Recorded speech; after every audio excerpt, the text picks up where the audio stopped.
It's the Rugby World Cup on ITV. Tonight it's Ireland, strongest country of the home nations, who are in the spotlight. It's Ireland's second match in Pool D against Georgia.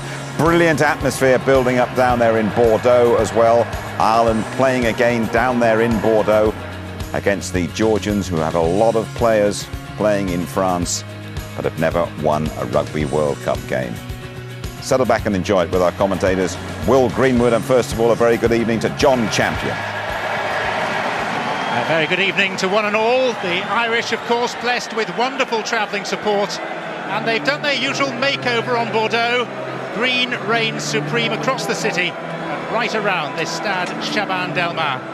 The few Georgian fans are going to have to sing with some gusto to make themselves heard this evening. The walk from the dressing rooms to the mouth of this tunnel is something of a route march, further than at most other stadiums. The other problem is that the tunnel is designed for soccer players, not lock forwards. So O'Connell, O'Callaghan and O'Kelly have been in danger of bumping their heads as they emerge on a very warm evening here in Bordeaux. The airport here hasn't seen anything like it for years. A stream of wide-bodied jets arriving all day as the invasion has gathered pace, carrying thousands of supporters, some of them fairly wide-bodied too. And what of Ireland? Eddie O'Sullivan admits the mood in the camp has bordered on a wake, his words, since the victory that felt like a defeat against Namibia. He says they've gone back to basics in training this week. They are looking backwards in the hope of moving forwards. Temperature 73 degrees, barely a breath of wind. And the two sets of players lining up in front of the Tribune of Honour in the main stand, and the assembled dignitaries ahead of the playing of the two national anthems.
Eddie O'Sullivan has said to his underachievers of last week, go out and prove yourselves. Hence only one change in the team. Andrew Trimble has a fractured finger, but would have made way anyway to accommodate the return of Shane Horgan on the wing. But it's the pack that's been the focus of most critical attention. 6 Munstermen in there, and all told it's Ireland's most capped starting 15 ever, 796 caps between them. Different story with Georgia, 10 changes from the team that caused Argentina so many problems. Their aim here to win one game. They've targeted Namibia, of course. All but 2 of their squad play in France, 6 of them with clubs in the top 14. They admit to feeling at home here, but tonight Bordeaux feels like an outpost of Ireland. Such is their support. The referee, the 28-year-old barrister from England, Wayne Barnes, who had the misfortune to be in charge of Ireland's warm-up international, a so-called friendly, in Bayonne, in which Brian O'Driscoll received that serious facial injury. Happily, he recovered, and Malkas Kvirikashvili prepares to get this game underway. This time for Ireland, they need to get it right. No half measures, no uncertainty, and afterwards, surely no regrets. The World Cup has suffered a false start, but for John Hayes and company, with the big guns of Pool D lying in wait, they need a very convincing victory tonight.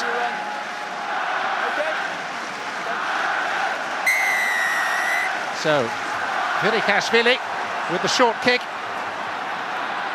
and Ireland gathering through Shane Horgan.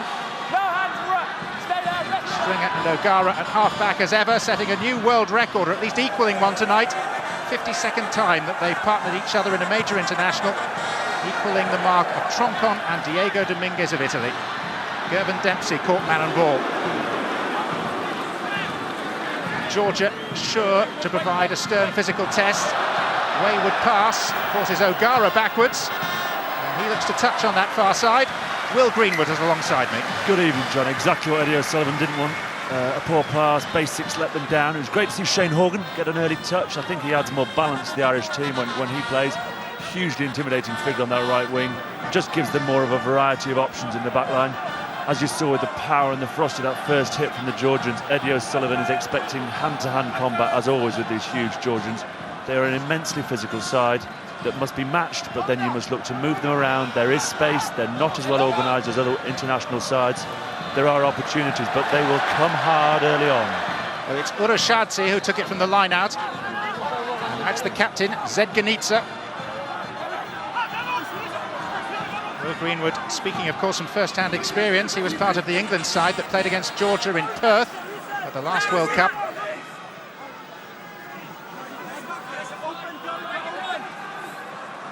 And Georgia, as is their wont, keeping it tight, keeping it close.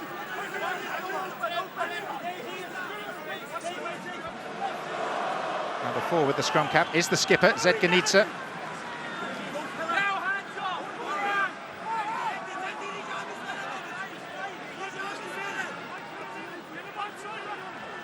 Picked up by Gogodze.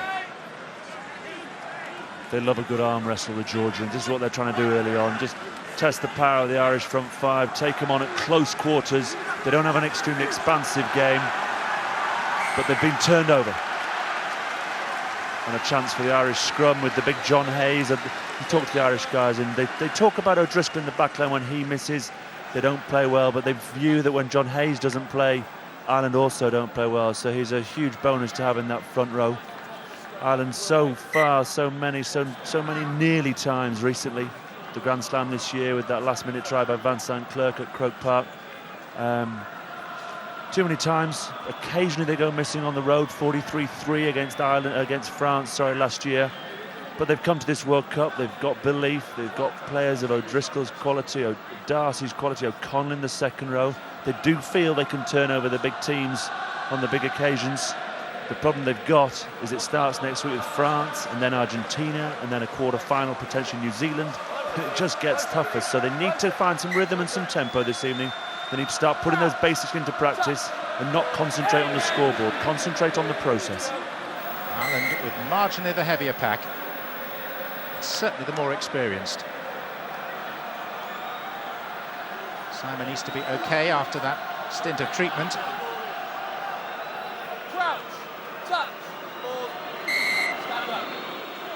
And Wayne Barnes may need to administer one or two instructions to the two front rows over their engagement. This is where my scrummaging know-how will come into good effect here, John. I've set aside 20 minutes later in the half for that, Will. Ireland seek to get onto the front foot for the first time in this game. Stringer waits. Ronan O'Gara. Fullback is Barkalaya, who takes it at pace and advances inside Ireland territory. Georgia were pleased with their first half display against Argentina. Less pleased with the way they perhaps inevitably fell away. Sankaradze, Virikashvili. Now Gorgodze, this monster of a second row. All 19 stone of him. Sankaradze. Now it's Urashadze.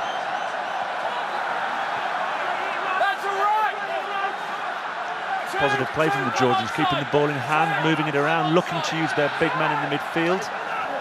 You might expect Kvirashvili to go to the boot at some stage. Test Dempsey gets some big Georgian midfield runners charging him down, but they seem comfortable at the moment. It's with their skipper, Zedganitsa. And Georgia have a penalty. Strong start, very strong start. Ireland can't get their hands on the ball. Ronan, I felt he was going for touch there. I think he'd like to get O'Connell and O'Callaghan up there competing for the ball. Misses touch. The Georgians had anticipated. They covered the back area well. They did what South Africa did last night, dropped everyone deep and said, where are you going to kick? Kicked straight down the fullback's throat, and he run back with some extreme venom. And from that, they kept the ball, they maintained it, they moved it. The little scrum half, Sam Karadze, who came on as a substitute with the last 20 minutes against Argentina, looks lively.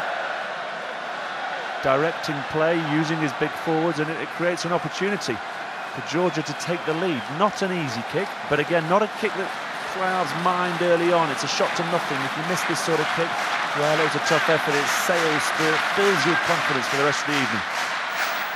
It's Merab Virikashvili, who plays his club rugby in France with Pau. He's the youngest player at the last World Cup at the age of 19.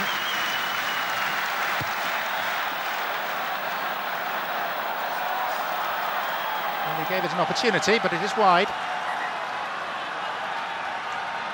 Yeah, we had a good result against Georgia at the start of the last World Cup, but we all needed ice baths. You know you've been in a game against these Georgians, you expect a good victory, but you know the physical challenge that they'll present will mean you do have to stand up to it. Yes, there is space out wide, but you must match them for physicality early on, and at this stage, they just seem to be winning the contact, just finding the tackles by the Ireland being made by arms rather than shoulders. And that's a brilliant take and an extremely dangerous piece of play by O'Connell. Chukwueze taken out in the air by O'Connell. Georgia very quick to take the tap. Not looking to see if their second row got up. They're off and away. Doesn't say much for the team spirit. You recover at your own pace. This is Gorgodze. Kvirikashvili. And now Ujukashvili. Record try scorer for Georgia with 15. Kvirikashvili flings the long ball wide towards Shkinin, but the pass was forward, which I don't think our good friend Avtandil Kopaliani quite realised. That was his moment. He was going to go home, and he'd scored from 100 yards against the Irish. Jason Leonard, I think, played 114 times for England, scored one try. I often asked him why he bothered playing.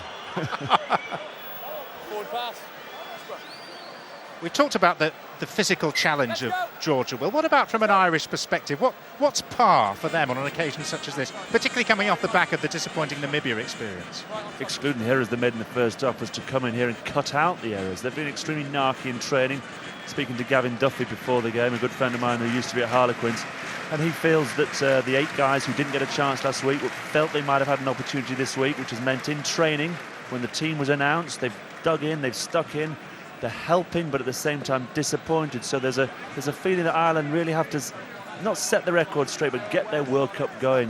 They stumbled home against Namibia. They allowed them into the game, and you could tell last week that when the chants of Allez les Bleus was ringing out from the Namibians, that it hadn't gone well at all for the Irish. And Eddie O'Sullivan was extremely disappointed with. He sets very high standards when it comes to basics, and they fell a long way short. So this week, they'll look to cut those errors out. I do feel they looked at the scoreboard from the France-Argentina game and thought this could be a three-way tie. We need to score a lot of points. And so rather than look after the process and let the scoreboard do the work, they chased the big plays early on, and the errors followed. Chip kick by Stringer, which Horgan tried to field. Georgia eager for more possession. Virakashvili. Hoisted into the still Bordeaux night. You can tell they're a bit edgy there, Ireland. No one came forward to claim that. The Georgian had a clean attempt to take that ball. Irish penalty. And Wayne Barnes' patience wearing evidently very thin with the hooker, Švelice. You can see Ronan, first look, he's a very positive player, looking across the field for his old pal Dennis Hickey, seeing if the cross kick was on. And now he'll look to make a safe touch. David Wallace, what a player he's been for Ireland over the past few years. Came out of the Lions in 2001, a supercharged athlete, runs around all day, tremendous lung capacity, very brave, tremendous for Munster down the years, at the heart of Munster's efforts when they won the European Cup. Such a hard man. And Marcus Horan, another Munster man, a prop who likes the open spaces. Normally very agoraphobic, our forward friends, but Marcus Horan enjoys being out there. Just over 8 minutes played. I apologise for the lack of a clock graphic on your screen. That's down to our French host broadcasting colleagues. Score is 0-0 here. Great tackle by Kasharava and O'Driscoll. Sensed the outside gap, Brian. This is O'Driscoll. Piling in was O'Connell. Quicker ball for Stringer this time. Gordon Darcy. On the wide outside is Marcus Horan. Horan, one of the most mobile props around. Stringer back the other way with Dennis Hickey. Scored a great try just like that for Leinster against Dajon last year. Knows and sniffs the try line, Dennis Hickey. A great number of tries, and approaching his retirement, this last World Cup, is bowing out after this. A great servant of Irish rugby and a wonderful finisher. John Hayes lost the ball forward. And Georgia will clear. Back goes Gordon Darcy for Ireland. Fielded by Sam Karadze, the scrum half. Now Urashadze. Ujukashvili. Beneath it, Gervin Dempsey.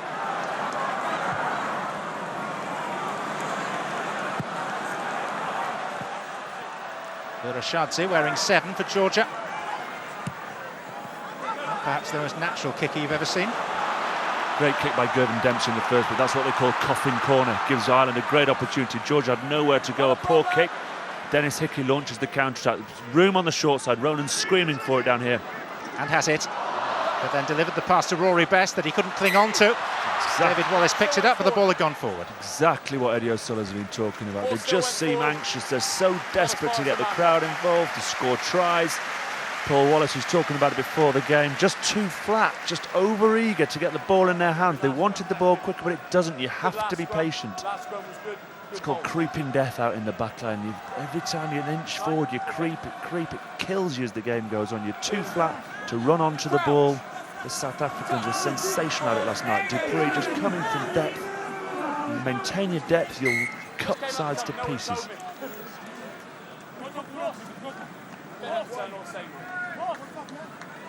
Wayne Barnes unhappy with the setting of the scrum. We'll go down again.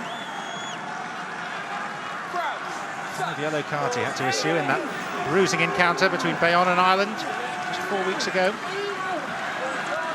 Sam Karadze back to his half-back partner, Virakashvili. Dempsey. Horgan.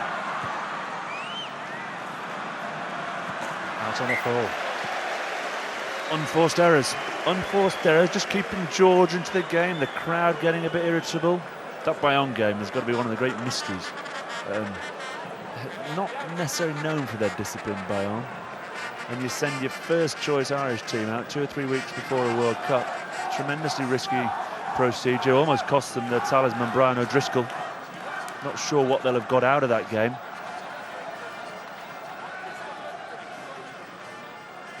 For a long time, it was thought unlikely that O'Driscoll would make the first game of this World Cup because of his facial injuries, a fractured sinus. But make it he did, and he scored a try. Felice with the throw at this line-out. Batted back to him by Zedganica. Wonderful piece of volleyball. Sam Karadze to Vidikashvili. Urashadze coming into the line.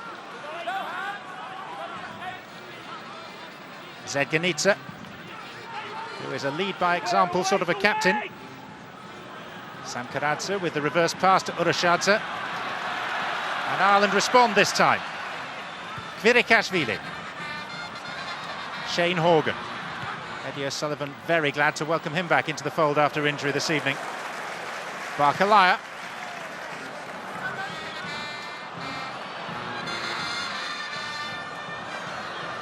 Gervin Dempsey.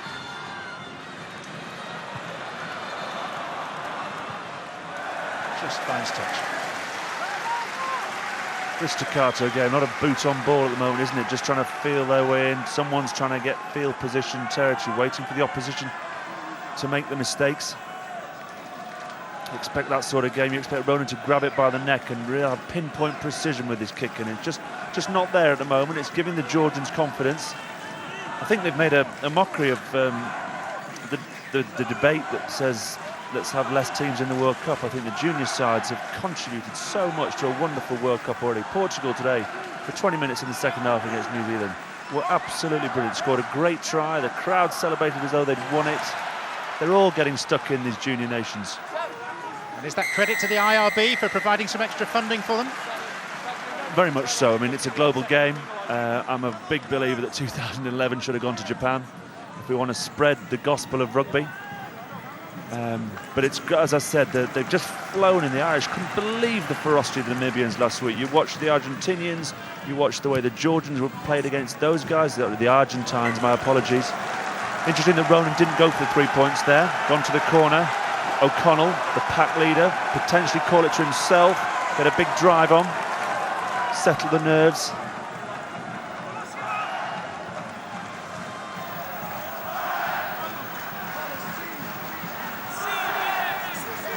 Rory Best surveying the scene.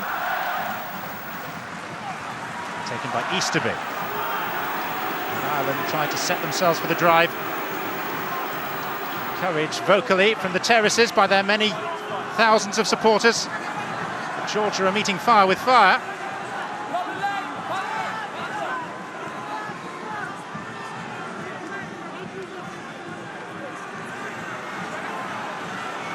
Stringer at the back. Thrust out of the way by David Wallace. And now clear ball for O'Gara. O'Driscoll. Gervin Dempsey. Dempsey tries to flick the pass out. Shane Horgan is waiting. O'Gara down by the bootlaces of Marcus Horan.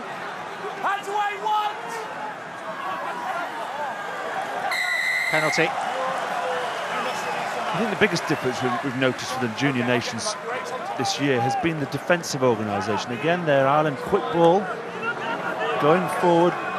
O'Driscoll on the drift, tends to make breaks, tends to create space. The Georgians seem to cope with it very comfortably, and that's what's made the games, I think, a great deal more competitive.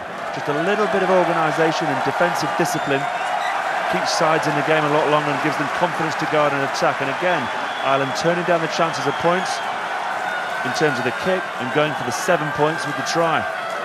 Showing faith in their line-out.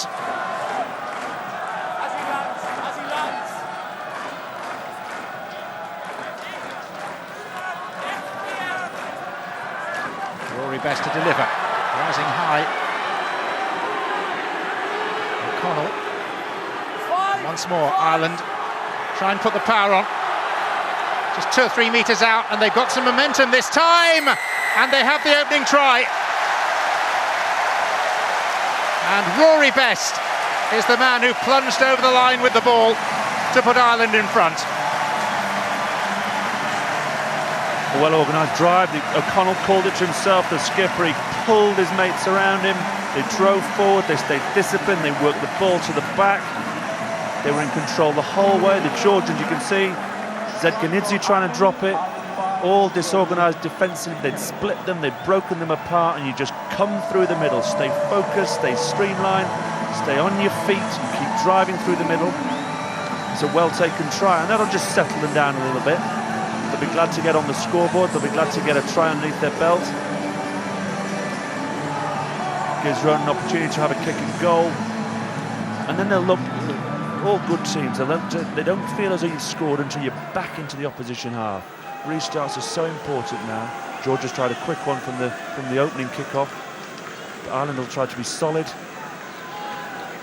get back in Georgian territory and build from there.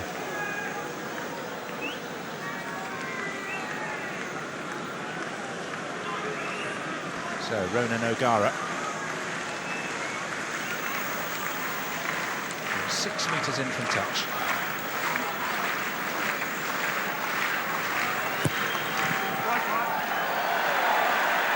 Given it a good chance, and Ireland lead by 7 points to 0. Such a smooth kicking stroke when he's on song. Relaxed, composed, like a driving range for him. Shuts the crowd out, doesn't matter where he is. Olympic stadiums, Millennium stadiums, Croke Park, same routine, and so often the same result. 7th on the list of all-time point scorers in international rugby, Ronan O'Gara. A mistake by Dennis Leamy. What we were just talking about is the initiative straight back to the Georgians. It's so infuriating. Eddie O'Sullivan extremely irritated by this. So many unforced errors in this first 20 minutes. Very unlike an O'Sullivan coach side.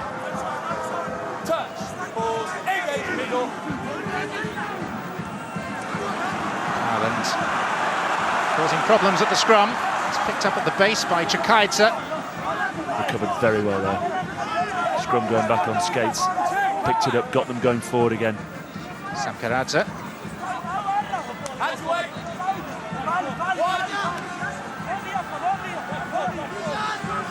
It's time for the Shadza.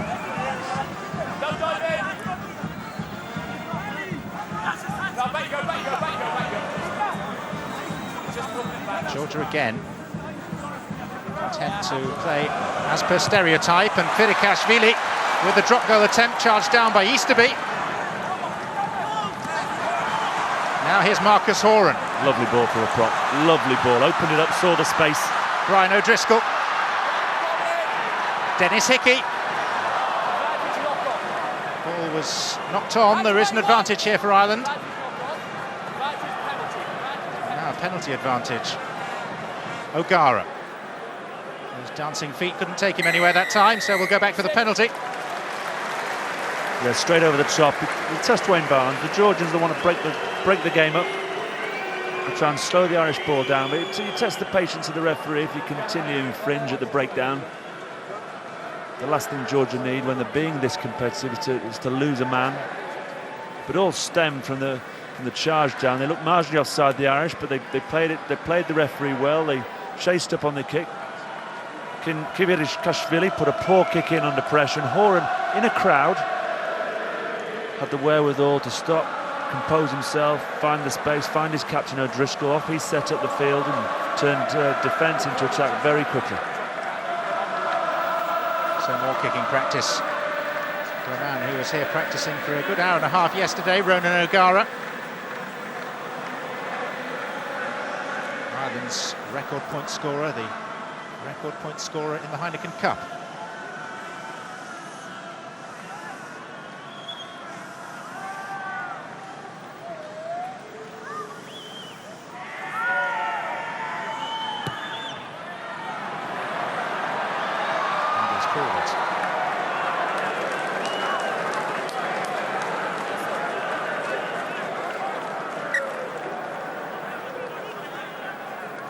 They'll be looking to string on O'Gara, to just start pulling the strings of the Irish. They've been together, as you rightly said, so many times. I can't remember a time when the Irish team didn't seem to have Stringer O'Gara at half-back. Stringer's such a diminutive figure, belies his size. It was such a brave game. I remember him virtually winning a Grand knocking us off for a Grand Slam in 2001 with a tap tackle on Dan Luger. For all the money in the world, Dan Luger's sailing away under the post, and Stringer found it within himself to track him down and tap tackle. Keith Wood did the damage with the try. O'Gara's kick. Kvirikashvili. O'Gara beneath it.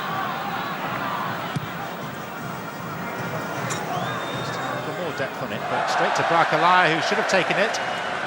It's gone backwards. This time, no chances are taken. 3 more live games tomorrow from the Rugby World Cup, all on ITV4. From 12:30, we'll be in Cardiff for Fiji against Canada, followed by Samoa versus Tonga from Montpellier, and then the evening matches between the host France and Namibia down in the rugby heartland of Toulouse, and that's from 7:30. And don't forget our websites with all the latest World Cup news, itv.com/rugby. Untidy Ireland. Story of the first 20 minutes really for Ireland, very untidy. The restart was dropped by Leamy, who's been such a consistently quality performer for Ireland. The right boot of O'Gara. He likes that cross kick to Shane Horgan. He's a wonderful taker of the ball. I mean, he is 6'4" and plays on the wing, and he's about 17 stone. He's come back from his knee injury, and he's so good in the air. That cross kick has been so fruitful for Ireland, but he often works his way infield, Shane Horgan, does the hard yards in and around the fly half channel, looks for work alongside his wing partner Dennis Hickey. This time it's Švelica, the Georgian line-out. Zedganica, and now the prop forward, Magrak Velidze. Samkaradze to Kvirikashvili. Durban Dempsey. Was challenged by the centre Kasharava. And Georgia doing well here with Urashadze. And Ireland again looking very uncomfortable.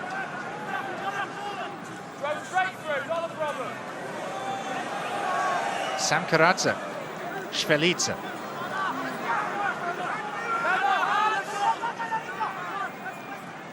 Kvirikashvili. That's Gogodze.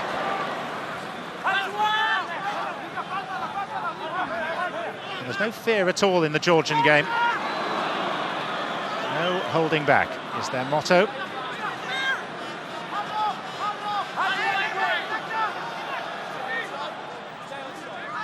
All came from that kick. A kick's only as good as your chase, and Kasharava did very well to turn the ball and win the war back again. And that's got them going forward again, and Ireland's just struggling to cope at the moment with the just sheer physical weight and bulk of the Georgians coming through. Kvirikashvili will try again with the drop goal attempts, which was close, but not close enough. Let's get a view from the studio. Paul Wallace, the former Ireland forward, is watching this. Paul, what have you made of the opening 25 minutes from an Irish perspective? Yeah, Ireland will be very disappointed. They've set out in this game to try and be error-free. Those simple errors, they're just creeping into the Irish game, as we've seen in the last 2 matches they've played. Credit to Georgia, they've been very good and hold on to the ball very well. But Ireland, they have the opportunities. They've got to iron out all these mistakes. There's just no ball control at the moment. Just no ball control. As soon as they get it, Ireland, they seem to make a mistake, make an error, poor kick, give the ball back to the Georgians. At the moment, they seem to be very happy to keep hold of the ball, using their big runners.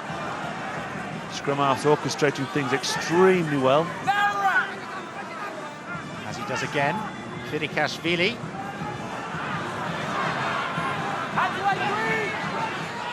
Any number of Georgians queuing up to charge into this green wall. All enjoying this World Cup experience. Big changes from the Argentine game. They've come in, they've got their opportunity. Everyone wants to play against Namibia on the 26th of September. They feel Georgia, they feel that they can win a World Cup game. That's what this tournament's all about. And they're playing for places. Competition, fantastic for a side. Kvirikashvili's kick. Georgia have never won a game at a Rugby World Cup. It's only their second visit. They lost all 4 of their matches in Australia in 2003. It's a better kick. Often adds that Dennis Hickey with his left foot, just gives him the variety. Very intelligent man, Dennis. I know they've got this thing going on in the Irish camp at the moment. Ask Toynts, the kicking coach, or Taint, sorry, Paul Tainton. A question is asked him and he has to come up with an answer, and he had to have the 5 differences between Islam and Christianity last week, and then he had to get the 11 zodiac signs of the Manchester United team in the European Champions League final. All sorts of interesting pieces of information that fill bus rides on rugby tours. You presumably would be better on the zodiac signs of the Manchester City team. Well, talking to Georgia, King Clancy, the king, one of Main Road's greats. Probably too good for Main Road. He was a waif, physically speaking, and the 3 lightest players at this World Cup are all Georgian. Wayne Barnes wants words.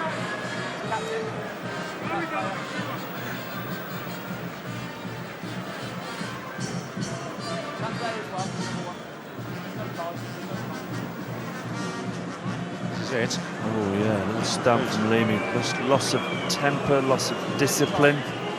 Referees in this tournament being told any use of the boot must be punished heavily. Interesting to see what his opinion of this is. Okay, you get your players on side and discipline at the tackle. First penalty against you, then reverse. Didn't feel the need for a yellow card, but definitely felt the need to reverse the penalty. Ireland had the penalty. Use of the boot turns it round, gives the ball back to Georgia. Just when Ireland seem to be getting a foothold in Georgian territory.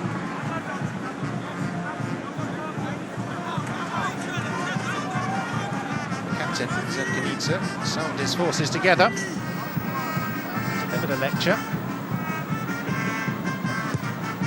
Very impressive figure, the Georgian captain, fluent in 5 languages. Heading for a career in the diplomatic service. Good second row in the diplomatic service. Not sure Martin Johnson would ever have qualified for ambassadorial work. Peacekeeping envoy. Fire starter, maybe.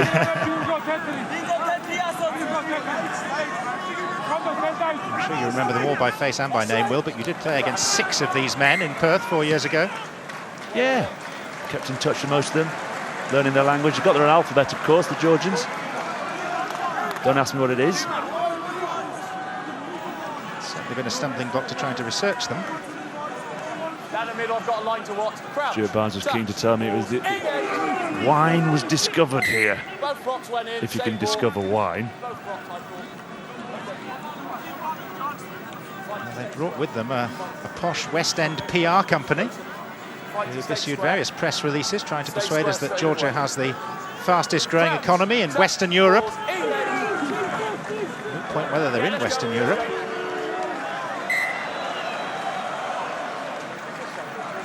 What they are in is in this game. Very much so. Good attacking platform here. Left-hand side scrums. The Georgian scrum half will find himself on this side, on the near side, so out of the defensive system. You can see Gervin Dempsey. You might not see him at the moment. He's in the attacking line. Hickey's in and around the fly half. So they have numbers to start. And Leamy, if you can get quick ball, they should look to launch something off the base here. With Stringer, O'Gara, O'Driscoll with that change of pace. Still couldn't get clear. This time Paul O'Connell.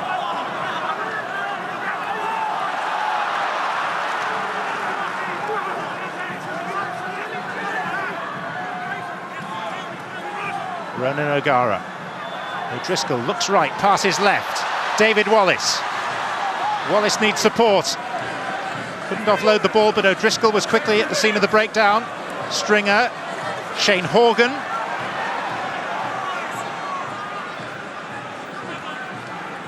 O'Gara. Donica O'Callaghan.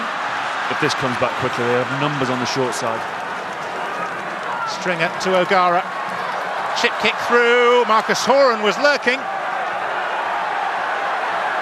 And Skinnin did his best to escape, but there was no way out. Yeah, Wallace out in the outside channel, scores so many tries from the back row. Did well, big clean out from O'Driscoll, physical centre. The ball came back wide, O'Gara just threaded it in behind. Shkinin did extremely well just to tidy up, but couldn't work his way out. Hickey puts in the good tackle. Gives Ireland a wonderful opportunity now, 5-yard scrum. After the dominant scrum we saw early on in Irish territory, again they'll look to crank up the pressure, crank up the heat on the Georgian 8 in the set piece. Much more of a club side Ireland in terms of the length of time they spend together. All the international sides now do spend so much time together. Not like the old days when you turn up on a Wednesday, have a little chat, go for steak and chips. Now you're split together 3-4 months of the year, all focused around the Six Nations, building towards World Cups, autumn internationals. O'Driscoll, I see, has re-signed with Ireland up to the next World Cup, and that he potentially wanted to play abroad, but he'll see himself now as 20 games a year, stay fresh, get to New Zealand in 2011. So many other countries of the Southern Hemisphere losing their players, coming up north post the World Cup. I mean, Toulon, you've got Matt Field, Anton Oliver, George Gregan, Andrew Mertens has gone down there. Who do you think is going to win the second division title in France then this coming season? I don't know, but the Toulon mayor's pocket must be pretty deep.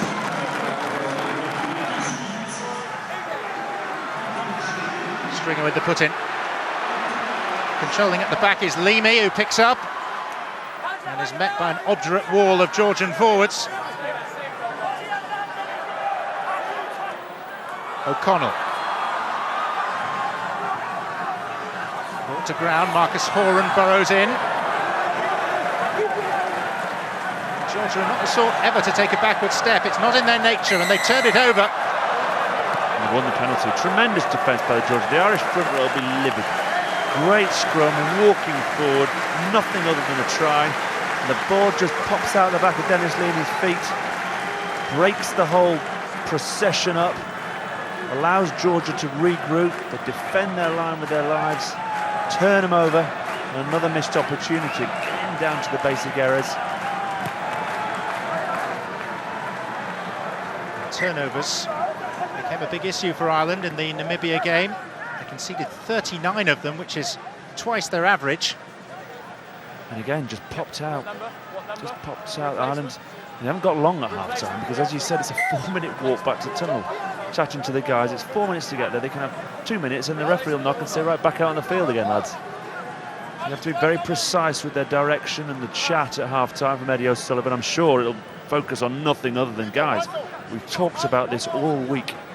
To cut out the errors, maintain ball control, move this big Georgian team around, be strong in the breakdown, kick well, don't give passes unless it's 100%. And they're breaking their own rules at the moment and making very tough work of it so far. Georgia forced into making a change with Zedganita, the captain, off the field at the moment. Datunashvili, number 18 there, is on. This is Virakashvili. Pouched by Horgan. Gervin Dempsey. Dennis Hickey. O'Driscoll scything through this time. Pops it out for Hickey, but Hickey had departed that station. Ball was knocked forward by Ireland. Sam Karadzi's box kick.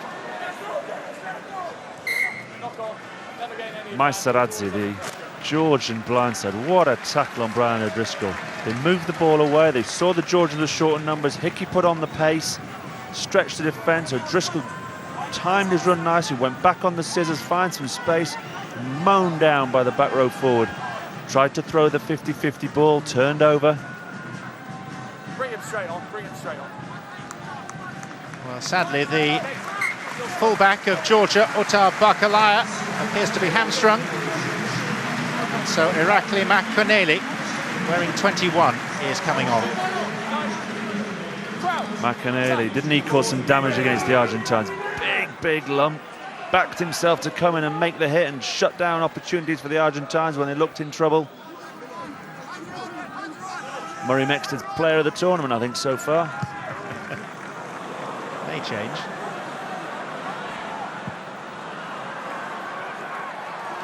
I'd be very surprised if it wasn't a Kiwi, knowing how Murray. Gordon Darcy. Nice foil, Darcy, isn't he? Driscoll gets all the plaudits.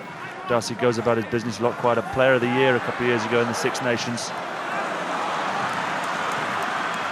Used to be. Trying to present it to Horan. It's a knock on. Zverekashvili. You know exactly where this is going. It's a simple game plan, but it's mighty effective for Georgia in this first half so far. That's a big kick with Dennis Hickey's left foot. A big, big kick. Up against the touchline with a left foot, so working against him. Great hands from O'Callaghan. Not just a big lump, he's like all modern second rows, Ali Williams, Chris Jack, Victor Matfield, comfortable with the ball in their hands. So much more effective sometimes, simply than running over a bloke. Shift the point of focus, shift the point of contact before the tackle's made. It's only at this point of their robust effort against Argentina. Parity was lost by Georgia. Indeed, they didn't concede a try in that game in Lyon until the 47th minute. But here, chance for Ireland with Brian O'Driscoll. And now Shane Horgan. Horgan to within 5 metres of the Georgian line. Ball was out, and so Italy, Ireland have lost it, and Georgia coming down the short side. A kick and a regather over halfway, and now it's Elis Barashvili. Wonderful counter-attack. Sam Karadze, advantage here for Georgia being played. Shvelidze. Turnover ball just kills you in international rugby. We saw that last night with the English. Dupree always looking to turn it into tries. Horgan up the right-hand side, the Irish Lomu. Turned over in the corner. I think was it the winger Shkinin who set off up the field. Deliberate and cynical. David Wallace, 10 minutes in the bin. Cynical play. Sense danger. And like all good open sides often will say, well, I'll cancel the 7, I'll offer them 3 and hope to get away with it. They play to a very fine line, the back row forwards.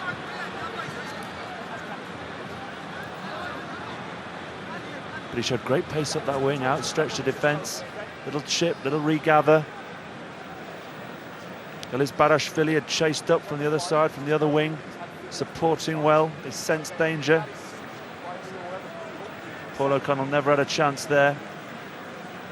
Great little touch and regather. You might just get an opportunity to see exactly what Wallace does. He made the tackle. He'll say, potentially, I made the tackle, I can get up and play it. Wayne Barnes saw it differently. Sometimes confuses new watchers to the sport. There is grey areas in terms of referees' interpretation of the breakdown. Did you come in from the hindmost foot? Or did you just come in from the side? They talk about the pillars. He's actually done it for slapping the ball down as the scrum half tried to move the ball away. Just breaking up the play. And this is eminently kickable for Merab Zverekashvili.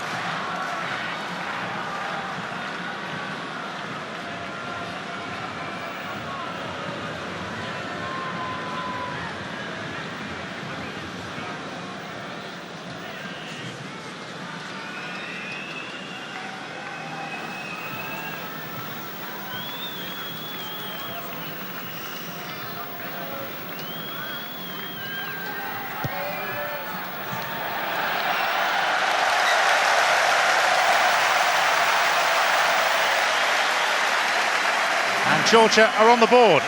And the crowd applaud. Delighted to see them in this game at 7-3 approaching half-time. Probably can't come fast enough, Eddie O'Sullivan, to get his troops in the tunnel, get them back in the changing room.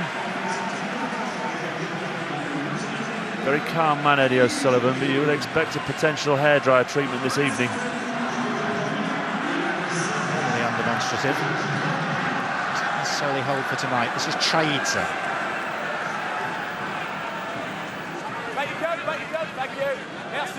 Georgia only 17th in the IRB rankings. Zverekashvili. Dennis Hickey. met by a white wall. Look at the enthusiasm in the defence. The Georgians are loving this. They know they've got the Irish rattled. Why wouldn't they love it? O'Gara. Not a great kick. Not a great kick. Virikashvili. Helps when the opposition do that, though. Same description applies. Not a great kick. Great to see the Irish go for top in one of these lineouts. They've had the opportunities. They've taken on up front. They've muscled it out. We're not talking about triple salco through burning hoops in the back line, but we're talking about getting the ball wide, moving it, trying to shift the Georgian defence. At the moment, they're just being met by a big white blanket when they try and go through the middle. To put this in some sort of perspective, Ireland have played Georgia twice before. They've won 70-0 and 63-14. Stringer. O'Gara. Horgan coming in field, desirous of work. Leamy. Stringer. Now O'Driscoll. And two outside him. Now has Gervin Dempsey just behind him, but the ball was knocked forwards. I'm looking across and seeing Niall Woods, who played many times for Ireland, head in hands. He cannot believe what the Irish are doing, how they're just shooting themselves in the foot by their lack of control, their lack of composure. For a team with 8,000 caps, who've been around together for so long and seen so many big games, it's very strange to see them so rattled. And a fantastic scrum by the Georgians. Not just steady, but advancing, pushing Ireland back.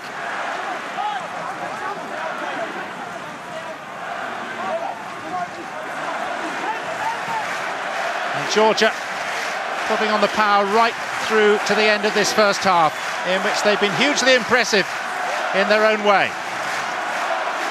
Certainly have caught the eye much more than Ireland's palsied efforts. It's a no-nonsense effort, is it? We've got the ball, we're going to keep it when we have it, and you're in front of us, we'll kick it up in the air. If you catch it, we'll try and smack you and turn it over. We'll chase hard, we'll work hard for each other. We'll have the thoughts very shortly of Messrs Castagnede and Wallace in the studio. That should be half-time. It is, and instead of getting better, Ireland seem to be getting worse. Half-time in Bordeaux. Almost unbelievably, Ireland 7, Georgia 3. Don't panic. The Irish need at least 3 more tries. The Georgians, they like that Bordeaux air. They have stayed out there, ready for the second half. Brilliant stadium, brilliant atmosphere. The Irish will need all that support and some. Let's rejoin our commentators, Will Greenwood and John Champion. Yes, the setting is fine. The performance is far from it for Ireland. Backed by perhaps 80% of the spectators inside this Stade Chabin Delmar. And Will Greenwood, you, as the boys in the studios did, picked up very quickly on the fact that the Georgian players stayed out there and avoided the long walk back to the dressing room. Seemed very sensible. They stayed out there. The refreshment, the rehydration process took place on the field. Not sure they needed a change of shirt. They just wanted to get on with it. The captain, the new standing captain, Shvalidze, spoke forcefully. You could see the passion behind him, talking to his groups. He had feeler in this game. They were disappointed the way they fell away against the Argentines, being right in at half-time, and they won't want to repeat that performance. And by staying out there, they just rested up, avoided the sort of 8-minute, 4-minute there, 4-minute back. The Irish looked like the marathon runners re-entering the stadium after a long walk, a long run. And it's now whether the Georgians can maintain the intensity they've showed, and for the Irish, where they can maintain ball control. They just haven't had any for any length of time in the first half. Leading through Rory Best's converted try against a Virikashvili penalty for Georgia.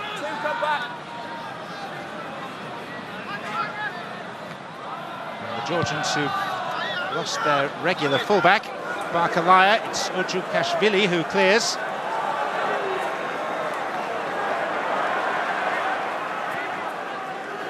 Ireland will want to stamp their mark on this game early in this second period. Shane Horgan straightening up. Donica O'Callaghan. O'Connell driving forward, Hickey waiting.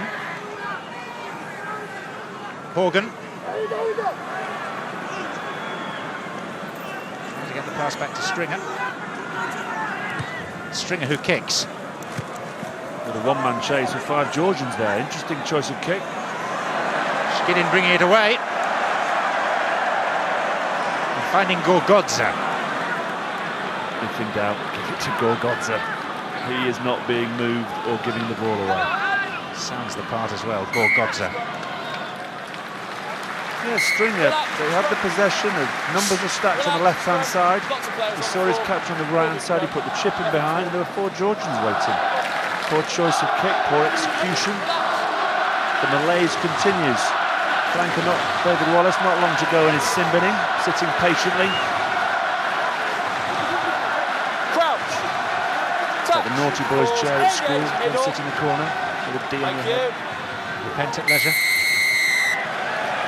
Georgian penalty. Again, the 7-man Irish scrum has struggled to cope with Georgia. They'll be delighted the way that's gone, and they've used their advantage. It's great to have a chat with Paul Wallace at some stage and just find out exactly what's going on in the front row, but they're getting the big hit, the early drive. And Ireland just sluggishly going through this line. All the home nations, they seem Welsh start, they finished well, but just everyone seems so lethargic from the home nations so far. There's been a lack of passion, and rugby is a very technical game, but at the heart of it is just desire to win the 50-50 ball. Martin Johnson talked about it last night with South Africa. The desire to win that loose ball, the desire to work for each other. And the home nations so far are lacking in that department. Is it the timing of this competition that goes against the Northern Hemisphere nations? No, not at all. I think they've all had a long summer. Potentially you might look at the England tour to South Africa, but hardly any of those guys have made the final squad. It was like a 3rd or 4th team with the Heineken Cup final going on. No, they've plenty of years. They had 3 years to plan their summer. They're all happy with the way things went. They were talked it up. They all said they were bigger, faster, fitter, stronger. You might have hit the nail on the head there. They're all delighted with their preparation. Have no complaints there, and they've just all hit the ground and find themselves stuck in 2nd or 3rd gear, whilst the other nations, the Southern Hemisphere, the Argentines, the smaller nations have just come out like caged lions, ferocious, wanting to grasp this World Cup.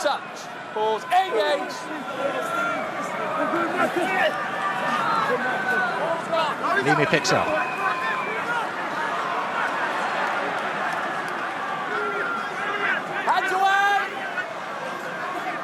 Stringer.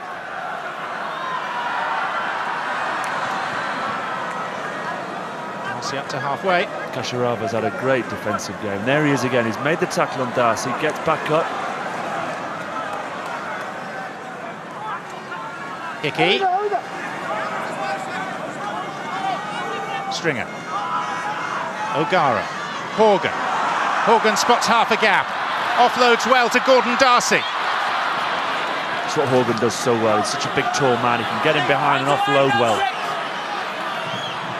Well organised. Georgia reacted well. Sluggish ball. Oh! Interception! And this could be the ultimate embarrassment. It's Georgi Shkidin going 2/3 of the length of the Bordeaux pitch and touching down, and Georgia lead Ireland. Sending the telegram that the ball was coming. It was so slow, it was so wind up. Shkidin came from the next postcode. He saw it, he backed himself, he set off. Beautifully timed pass into the Georgian breadbasket. Hickey tried his best to chase him down, but Shkidin, who did the run out of defence in the first half, but almost set up the Irish try, backed himself again. Big words from O'Driscoll under the post. Here it comes, Stringer stood, planted, delivered, slow. O'Driscoll tries to get to it.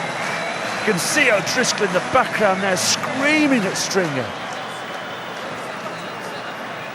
Off phase play, the receivers have been static and slow when you compare that to Dupree, to James, to Gitto, to Carter, to guys running onto the ball. Shvilidze urging his troops back, knowing how important this restart is. It's only the 2nd time that Georgia have ever scored a try at the Rugby World Cup. and that's a remarkable scoreline.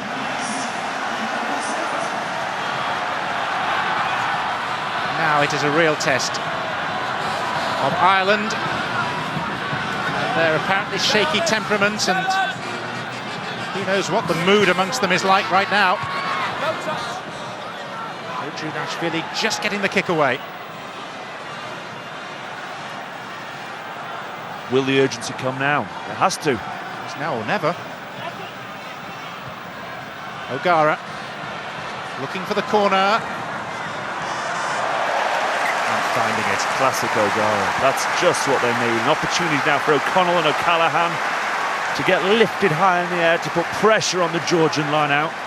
They'll look to turn this over. Great kick.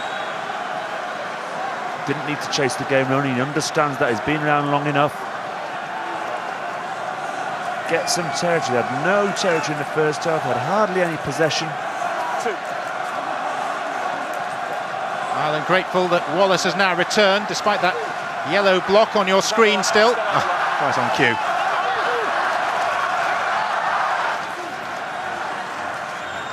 So Ireland seeking to challenge. Securely taken by Urashadze though.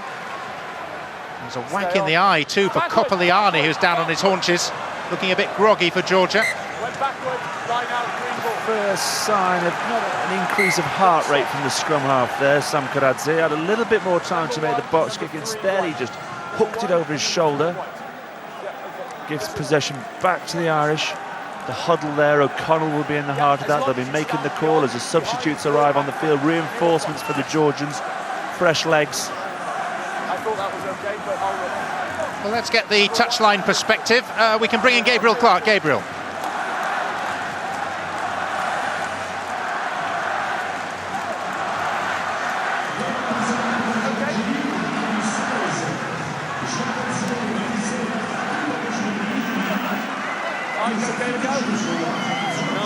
An orange, you should expect, but an apple apparently. A few of the players like an apple, and that's what they were eating at half-time. Bit of old school. Bit of old school. Sliced oranges in my day. Ireland with a much more bitter taste in their mouths at the moment. Look at Georgia again. Disrupting, causing consternation and discomfort, and no small measure of embarrassment, and that'll be a Georgian penalty. Oh no. O'Connell furious with O'Callaghan in the background. Again, the senior players, we've seen O'Driscoll's anger at the pass from Stringer. We've seen O'Connell getting cross with his second row partner. These are the times when you're down. These are the times when you find out once your bonding, your teamwork has gone. You've been together along. But look at that, what's he thinking? What is he thinking? Yes, counter up, yes, compete, but you can't dive straight over the top. Just gifts the ball to Georgia, lets them relieve pressure without any hard work. Shvelidze there, who came through and nicked the line out, nicked the tap down, that 50-50 ball we've talked about. So hungry. And that's Kopoliani, who got a whack on the head.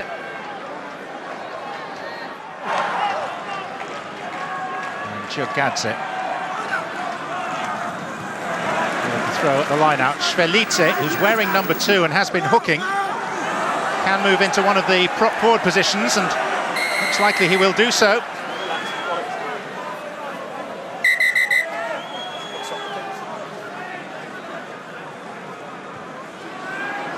Now, palm of the hand rather. Was the use of the boot. He's in the bottom, just collapsing it. You take your chances if you try and collapse them all. Yeah. Right. Okay. Just slap the player. Sorry. Yeah. Slap the player. With his hand? With his hand. Yeah. And then 7 Coach wide. Judge Wright was saying he's the flat of the palm. Okay, so it's going to be a penalty against White. For the slap, it's just a penalty. Just a penalty. What about the white foot on body? It's a penalty. I wouldn't So it's just a penalty, thank you. Captain, please. It's going to be a penalty to Green, okay? Captain and his player. The Antipodean touch judge. We spoke about retaliation there with the player standing on feet. That's the same. I'll deal with discipline. Slap and then a tread. So the penalty is against White. No more, please, okay? Slap. We tried not to stop. You cannot stand on the player on the floor, okay? You cannot stand the player on the floor. Back 10, please. In the absence of the injured captain Urashadze, the only member of the Georgian side that speaks English, Eloshvili, number 22, is going to come on very shortly. Utility back. Maybe. That could be a turning point for Ireland. Big line out here. Been turned over on the previous one in Georgian territory. They must be solid. Irish backline very flat. They might be going to Horgan. Oh, brilliant. And down to Wallace into space. David Wallace over the 22 for Ireland. Quick ball for the Irish too, through the hands of O'Gara, Gordon Darcy, Brian O'Driscoll, Gervin Dempsey. Dempsey brought down 6 metres out. Stringer the other way this time, to Paul O'Connell. That's a big run. This is more like it. More of a rampage from Ireland. Through the hands, out to Gervin Dempsey, who maybe was taken a little high, referee unconcerned. It's play on with Stringer. O'Callaghan. And Georgia fighting with their lives, their hearts, all their spirit. Shane Horgan, Brian O'Driscoll, ball went forward. And again, the frustration, you're looking out in the backs, Gordon Darcy throwing his hands down. The defence, Urukashvili got in on the short side. You thought they were in, the Irish. He came from nowhere, he covered round the back.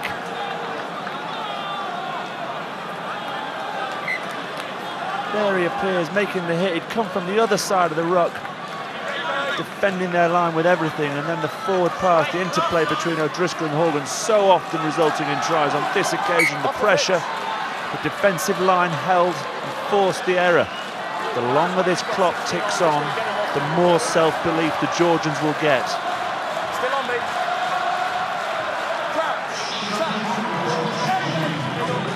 Let's go. Georgia taking casualties on board.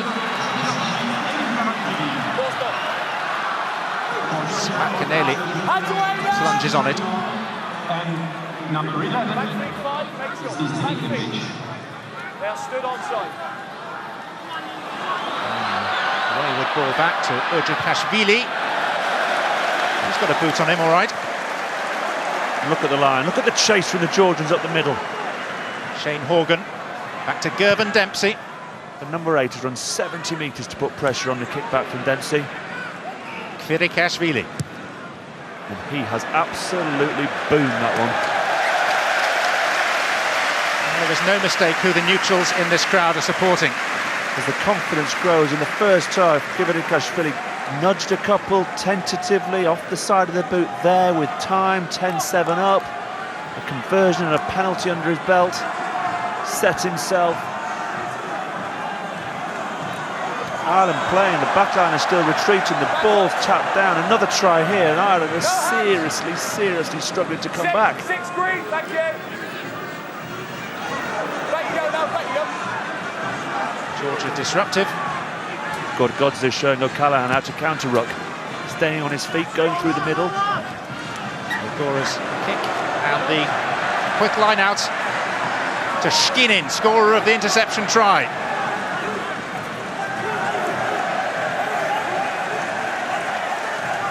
Every yard gain cheered by the crowd. There's a grim fascination to this. Ireland with all the pedigree and all the hope. And let's face it, all the talent when they put it together with the established combinations. Horgan goes back, being pressurised by Shkinin. Now, which is the established world rugby force here and which is the emerging nation? Sam Karadze saw the space in behind, put it on his left foot. Shane Horgan couldn't get back in time, and there's Shkinin. Try score has been magnificent. And Datunashvili, whilst 2 of his teammates received treatment, urging the crowd to give them more support. As the Irish simply sit in stunned silence, unbelieving of what's happening in front of them. They cannot believe this team that's won triple crowns aplenty over the past few years has turned over some of the biggest nations in the world. But has occasionally struggled on the road, is now finding itself in Bordeaux on the wrong end of a 10-7 scoreline to Georgia, who changed 11 players from the team against the Argentines.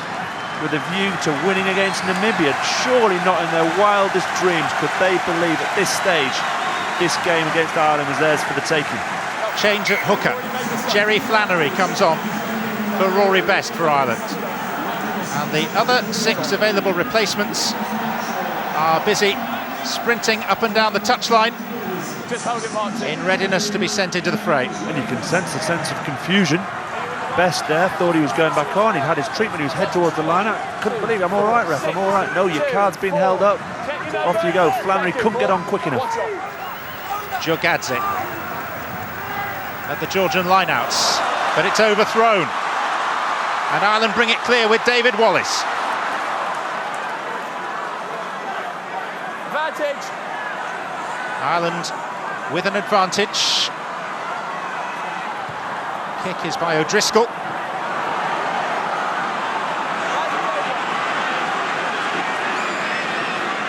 Chase was sedate. Oh, magnificent. Magnificent. Because they'll be so disappointed. They had that line out on the Irish line. O'Connell and O'Callaghan did extremely well. They gave them no shot, they gave them no target. In the end, the hooker, knowing the referee would penalise him if he didn't get the ball in quickly, just tossed it in, flew over the top of everyone. David Wallace sensed the chance, set off upfield, but the pass again from O'Gara to O'Driscoll, not in front of the man, to the man. Stops the runner, put it in front of him, put it in the space. Stringer to O'Gara. Oh, huge hole, huge hole. Now, possibilities for Gordon Darcy. David Wallace at his shoulder. And Ireland sense the possibility of regaining the lead in this game. O'Driscoll, Horgan, through the hands of Flannery to Gervin Dempsey, who escapes and scores for Ireland to relief right around this stadium in Bordeaux. The Georgian organisation defence just worked. Kirikashvili, the fly half, wasn't there for that line-out. They didn't adjust well at all. Darcy just coasted through the simple early ball. Wallace, as he always is, on support on the inside shoulder. The quick ball came back. Flannery, brilliant hands from the replacement hooker. Dempsey, not the biggest man in the world, and a mistake from Sam Karadze, misses the tackle. Suddenly Ireland find themselves in front in a game perhaps you feel they shouldn't be. The Georgians are beginning to tire. Can the Irish ram this advantage home?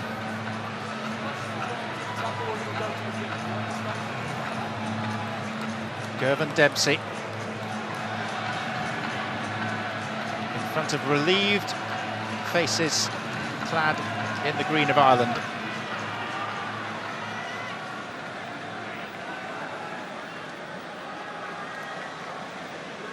There's been disbelief in the air this evening.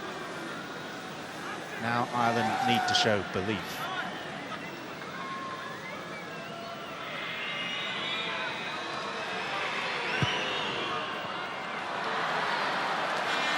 Ronan O'Gara adds on the 2 extra points for the conversion. Now Paul Wallace is sitting, I don't know whether he shares in the general disbelief in our London studio. Paul, what do you make of it so far, to coin a phrase?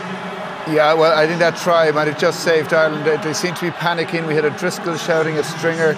We had Paul O'Connell shouting at Donegal O'Callaghan when it really needed, cool heads.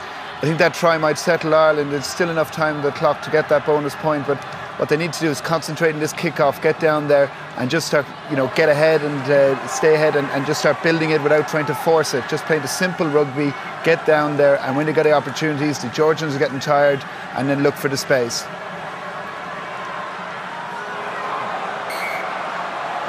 What was Paul Wallace just saying? What was he saying? Gordon Darcy's claimed that as he passed, that Karasharava knocked it down. Wayne Barnes saying no, the initial movement of the pass was forward. That came, Kivirikashvili was slow into the line. Ireland spotted the opportunity, but again, the defence from the number 12. Sensational evening against 2 world-class centres. And pause. Crouch. Expect a big man to try and run down O'Gara's channel here. Ball's gone.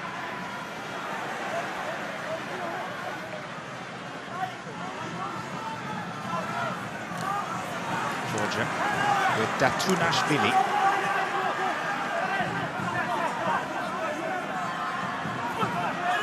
poor performance, coming from a team representing a country with just 8 rugby pitches and 300 registered rugby players.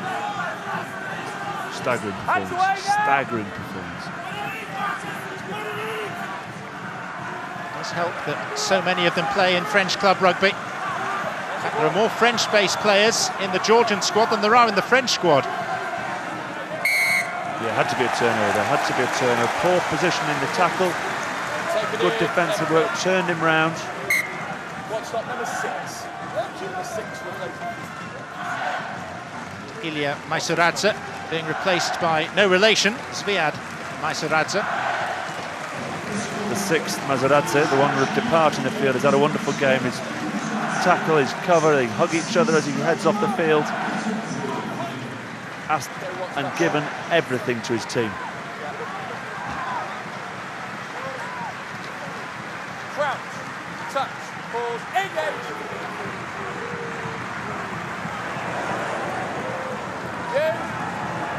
Georgia is such a powerful unit, but this is Stringer. He's had to kick it off sideways.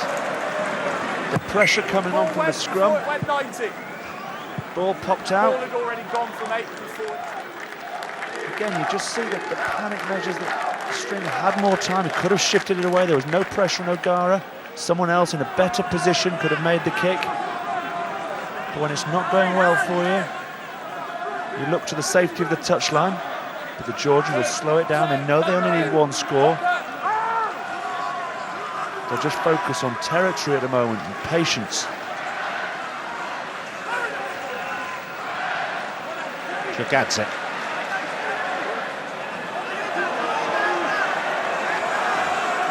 And Georgia asking so many questions of Ireland, and Ireland haven't got many answers.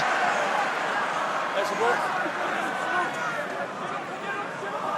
5, that's 5. And so the arm wrestle begins again. Yard by yard, inch by inch.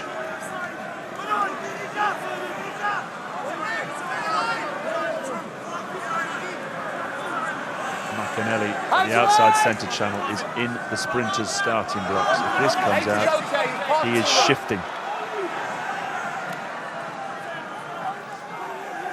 It needs to be delivered to him.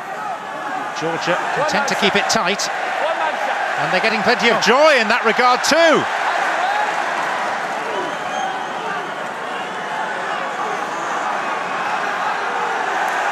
Still they drive.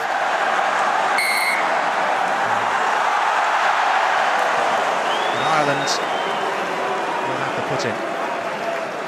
They knew it was coming. Eddie O'Sullivan's talked all week about hand-to-hand combat. They've got in the darkness of the close and the tight spaces, and they're happy to take this Irish team on. They feel they've got the beating of them up front.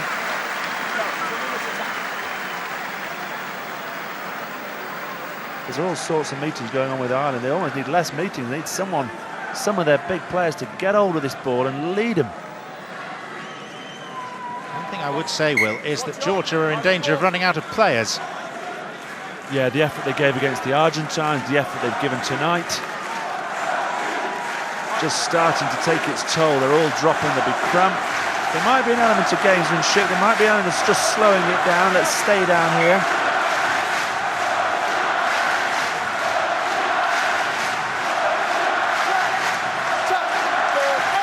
How big a scrum can Georgia manage here? Leamy picks up for Ireland. Oh. And then loses the ball to Skinnin. They'll go back for the first knock-on. Georgian put in. Saw the opportunity, had the ball in one hand, the great tackle, slapped it out of his hands. Poor ball control. Dennis has not had one of his better games at number 8. Been such a consistent performer here, just slapped down. Crouch, touch, pause, engage, middle. 9 onside.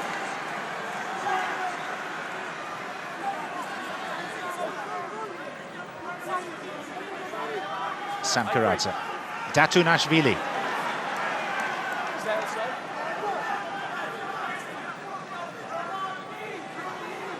The other thing that will frustrate, of course, the Irish, they know how important this bonus point is, and the longer it takes, Kvirikashvili's dropped for the drop goal. It is Kvirikashvili. second one just wide. But expect a couple more of those in the closing stages to try and get them back within one score. Georgia at the moment on course to win their first World Cup point.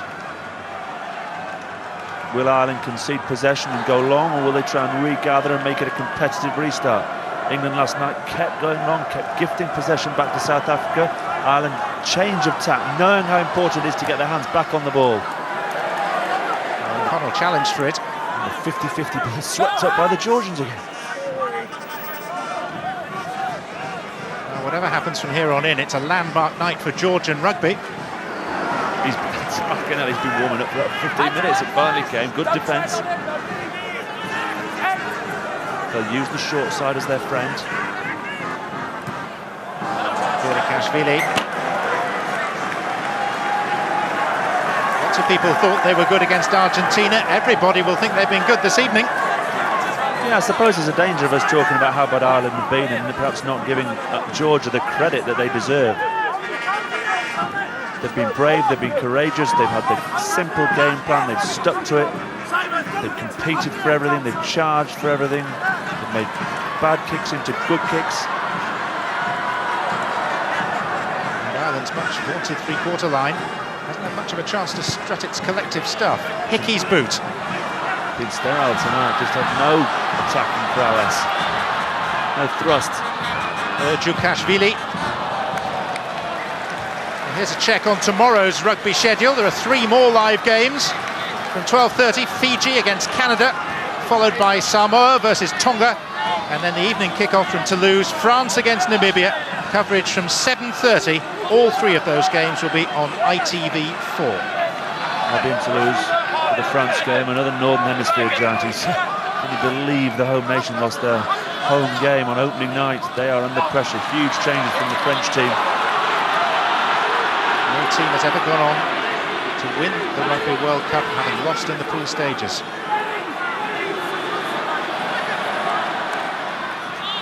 Stringer. O'Gara, neat footwork, it needed to be. Mashkinelli saw a rib cage. He likes rib cages. One man stole. Leamy. It's a penalty. It's a penalty. Or even a turnover. Didn't need the penalty. I'll just have it. Thank you very much. Another turnover conceded by Ireland. And then wasted by Georgia. Yeah, they've had a couple of turnovers recently, Georgia. They've just snatched at it. They've done well. They've made the initial turnover. Then's the time for cool heads. Almost tackled Mashkinelli. So keen to get involved. He's come in and tried to support his man going into the contact and smashed the ball out of his hand. Puma will be a front row call for the forwards. There'll be a solid scrum. Try and keep it straight. Give them a platform. Give them a launching pad. That's a better pass. Invited him onto it. Darcy. Stringer. Again, in front of the man. O'Gara to Horgan to Dempsey. Hickey was waiting patiently outside him.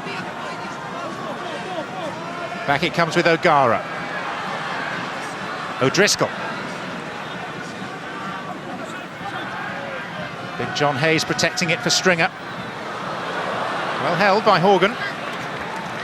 See what poor precision can do. It just takes the momentum out of a move. Turnover ball again. Someone will boot it downfield any second now. Sam Karadza. Georgia continue to shock and surprise. Watch stop, people going down like flies in backfield. Is that O'Driscoll? It is. Cameron Steele, the Irish physio, and Gary O'Driscoll, his doctor, the Lions doctor, Stonyhurst educated. Like someone else. Junior school, Ian Bolshaw as well, Kieran Bracken, guy used to be at Ampleforth. Gary O'Driscoll, top doctor. Cameron Steele, great physio. They'll be aware how important it is to keep O'Driscoll on this field. They need his leadership, his know-how, his ability to close out games and make something out of nothing. O'Gara.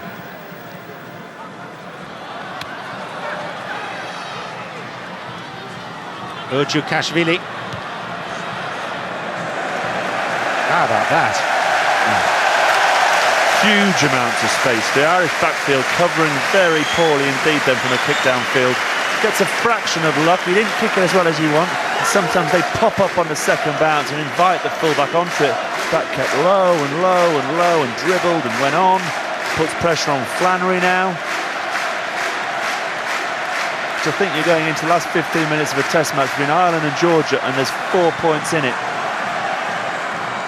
Would have been inconceivable before the start of this game, and certainly before the start of this tournament.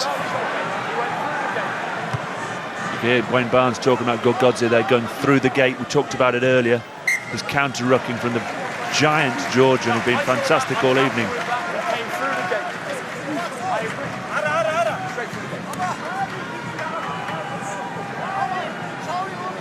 And even if Ireland win tonight, it's going to be another of those victories that'll feel like a defeat.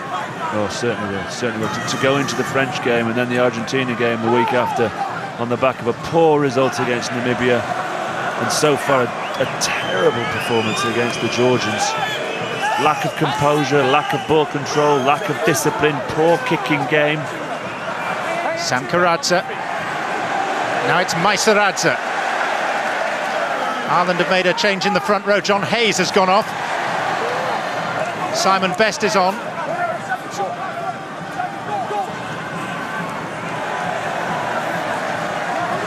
This pick and drive that Georgia have used to such effect.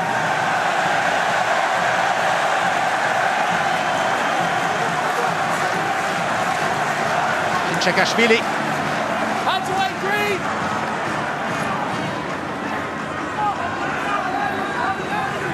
Maisaradze.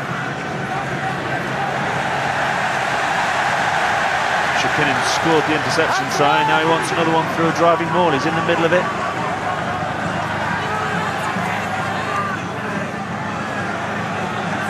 Inching closer to the Ireland line.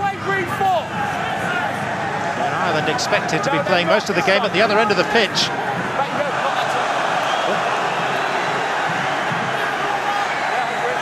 Closer still. And they drive for the line. Right up to the line. Datunashvili. Turn him over. They turned him over? Ireland think they've turned it over. And they have.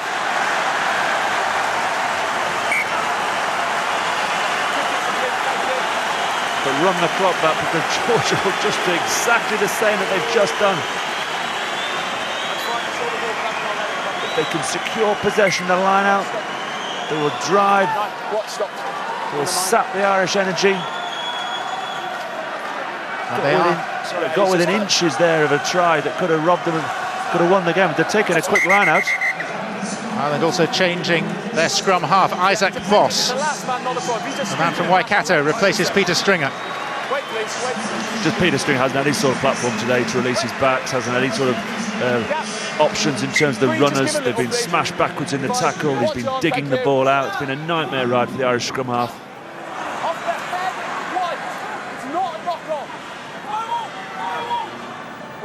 For possession here, a bonus for Ireland. And the thing is, Ireland can't go chasing a bonus point here. They need to close the game out. They can't go from too deep. They need 2 more tries for a bonus point. Argentina only achieved it with the last move of the match. I think at this stage they're going to be relieved to get off the field with a victory, never mind a 5-point and a bonus point.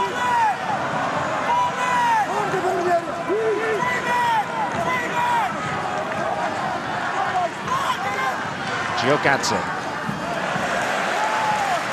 That man mountain Gogodze gathers it in. Samkaradze. Kvirakashvili. Takes 3 Irishmen to make the tackle. And still made the yard. Well, that's forward, isn't it? Apparently not. Gogodze. Samkaradze to Kvirakashvili. Shvelidze. Well, this is a Herculean effort from Georgia. Oh, a long-range drop goal. From some considerable distance, but Urjukashvili made reasonable contact. It was always left of the post, though.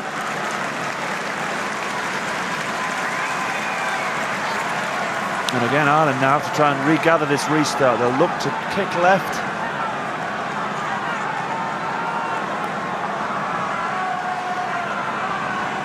The Georgians there, really, a real sense of urgency from the Georgians. They're sniffing an unbelievable upset.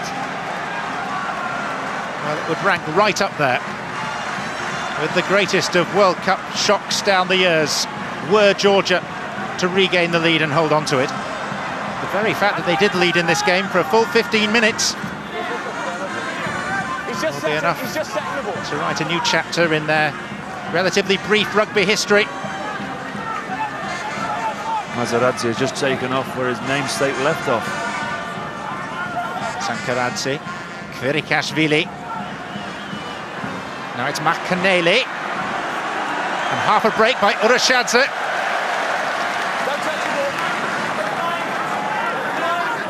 Look at the runners lining up.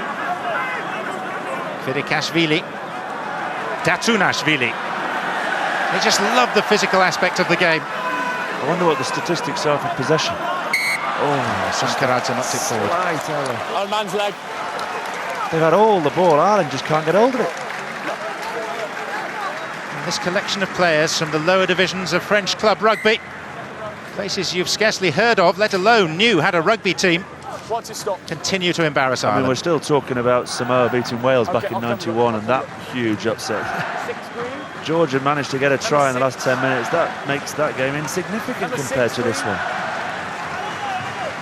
Abu Sarita, the scrum half, ready to come on for Georgia.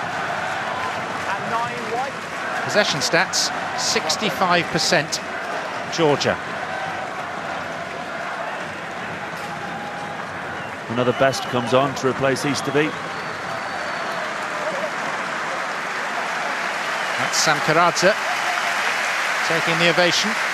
He's the man replaced by Abu Sarita.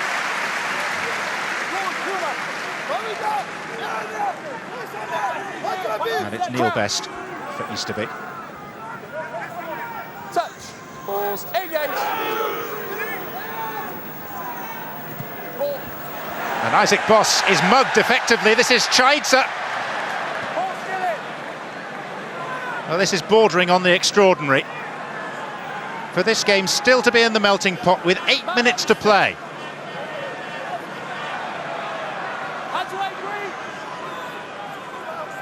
Surely Another one drop. Robber. Kvirikashvili, and he's pulled it the other way. That's 3 attempts they've had now. It's very difficult to get across the sense of anxiety in the stadium. The Irish supporters are on tenterhooks. They cannot wait. They can't wait for the final whistle, which is a staggering prospect.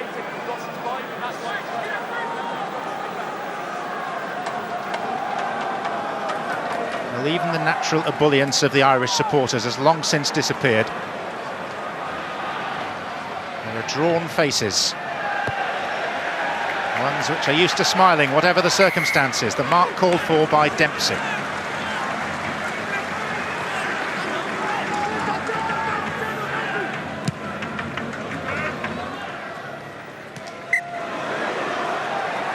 Quick line out. Kvirikashvili. Not a problem, Martin. Dempsey again calls for the mark.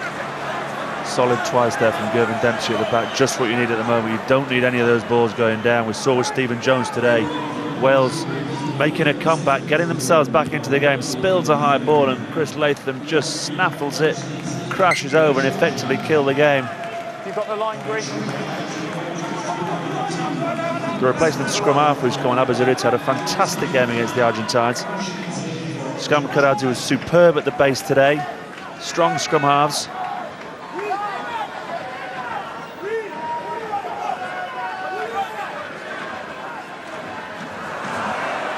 They've embarrassed Argentina, and now they are frightening Ireland.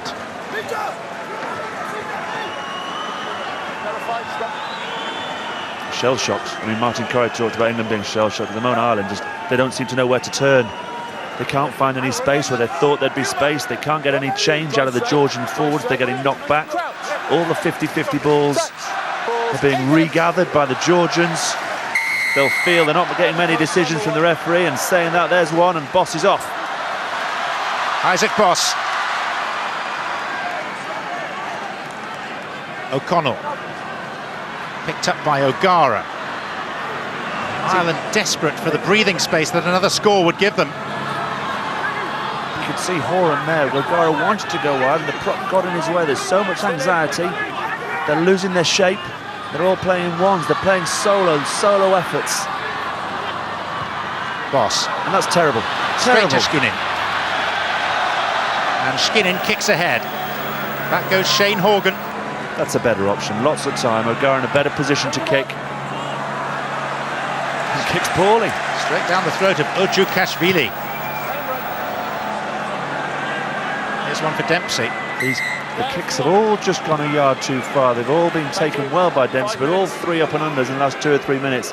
Just been a yard inside the Irish 22, allowing Dempsey the option of taking the mark and just diffusing the pressure. And he's missed touch. Skinnin, scorer of the Georgian try. That's a great kick. It's a tester for Horgan. And that looked like a block to me, but it doesn't matter. Shvilidze, Datunashvili. Oh, couldn't get the ball out to Abasaridze. And again, Ireland are forced to live on the very nerve ends.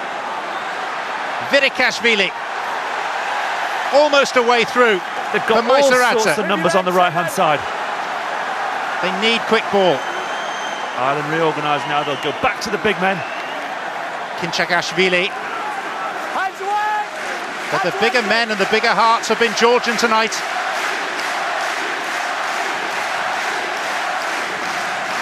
And this familiar pick and drive. Knocking at Ireland's door, on occasions banging at it. You get a sense of the inevitability here about the way the Georgians are going.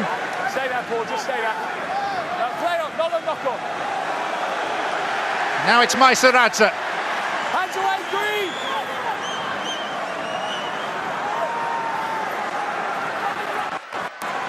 Ireland players with desperation in their minds. And etched on some of their faces too. That's good defence though, it's a good one-man tackle. Hands away, Green! Up to the line go Georgia.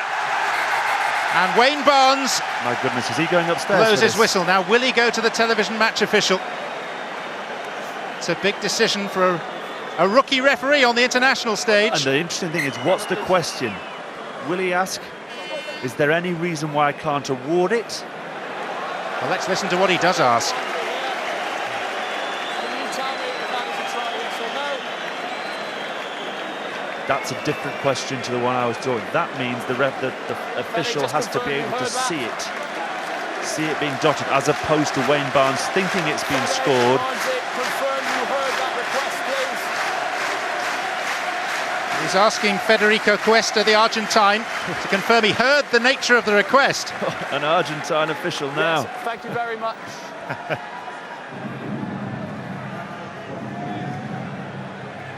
See the line there. Isaac Boss is on it. Shane Horgan's on it.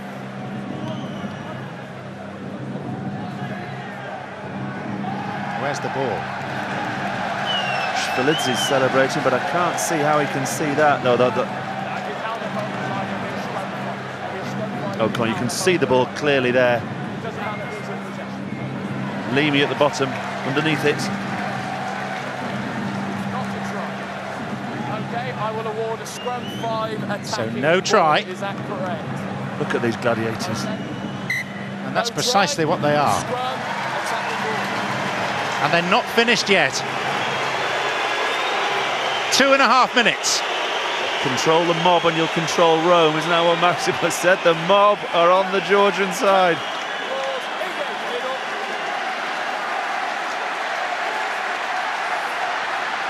And it pops out on the Ireland side. Good scrummage from the Irish. From them. Not such a good ball back to O'Gara, who just gets the kick away in the nick of time.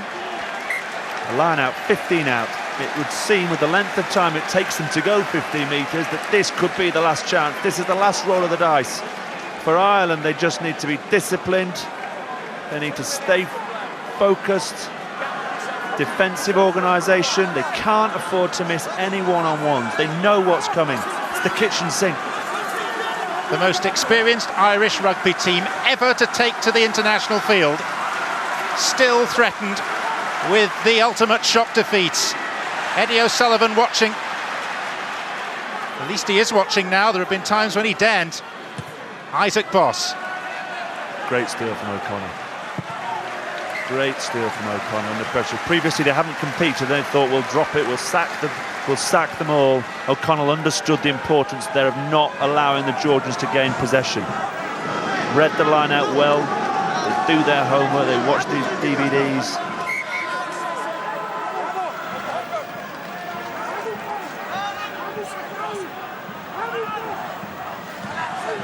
Safe take at the front of the line out.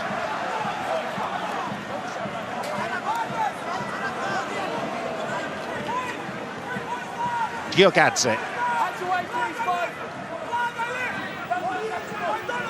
Average wage of a Georgian rugby player, £40 a week. Abasiridze.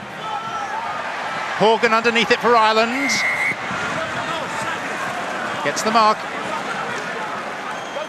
And there are just 30 seconds on the game clock now. So what does he do? Take his time and make sure the line-out doesn't happen? Or kick it off sideways?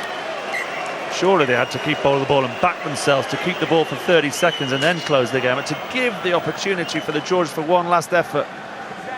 For someone of Horgan's experience. But it fits with the rest of the Irish performance. Yep, headless. Headless, disorganised, dysfunctional. There'll be no bonus point. We're still at a stage where there might not even be a win. We're now at the stage where the next time the ball goes dead, that will be it. Georgia have to keep it alive, have to keep it moving. They're 25 metres away from their objective. Gorgodze.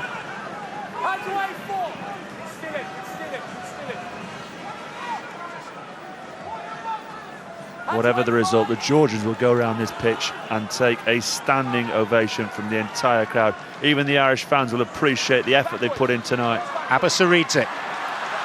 Virakashvili. Now it's Eloshvili. Abasiridze. Oh, great handoff. Urjakashvili. Half a break. Again within 22, 23 metres of the Irish line. Has it been turned over? Was that the final throw? Well, if Ireland have turned it over, they'll want it off the playing area as quickly as possible. Oh! Penalty for Georgia. They can't go to touch, they've got to keep the ball in hands. Shvalidze appealing for calm from his players. He understands what the situation is here. You get the feeling Gorgodze's going to get his hands on it at some stage. And going to drive straight into the heart of the Irish defence. You can hear Wayne Barnes saying to the Georgians, look, time has expired. You put it into touch, the game is over. Look at them, they all want it. There he is, there's Gorgodze.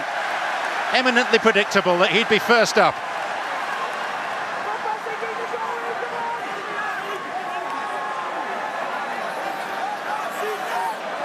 Ireland with one more last defensive effort required. The ball turned over, the final whistle goes, and victory is Ireland's, but the moral victory is Georgia's by a hefty margin. There are one or two disagreements at the end.